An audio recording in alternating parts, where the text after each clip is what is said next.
ये संसार क्या है? इस संसार में हम लोग जब भी जन्म लेते हैं ना, उसके बाद हमें लगता है कि हमें दुख ज़्यादा है, दूसरों को कम है।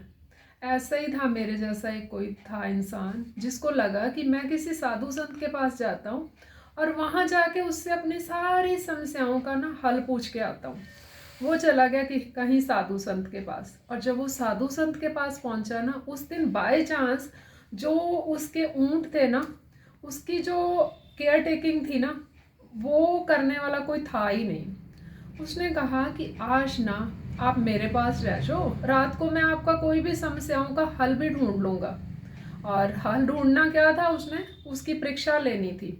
और वो इंसान कहता है चलो मैं रह जाता हूँ आपके पास ही रात को। वो कहता है ये ना ऊँट हैं, ये 100 ऊँट हैं, जब ये सो जाएंगे ना आप भी सो जाना। कहता ठीक है महाराज, ठीक है, मैं भी सो जाऊंगा। अब वो क्या करता था, जब वो सुलाने लगता था, जब 1 2 3 4 5 6 7 10 के पास जाता था, पीछे से कोई और ऊँट उठ जाता था। वो सोचता था कि मैं इनको सुला के सो जाऊंगा सो जाऊंगा। इस तरह से ना पूरी रात बीत गई, वो सो नहीं पाया। जब वो सो नहीं पाया तो वो सुबह उठा और थका हुआ था बहुत ज़्यादा, और उसी साधु के पास गया और कहता महाराज मैं तो सारी रात सो नहीं पाया। फिर वही साधु संत जो थे, उसने उस इंसान को उन्होंने बताया कि ये जो जीवन है ये समस्याओं से भरा हुआ है, और ये जब तक हम जिंदा हैं कहीं भी हम नहीं सोच सकते कि हमें हमेशा सुख ही मिलेंगे।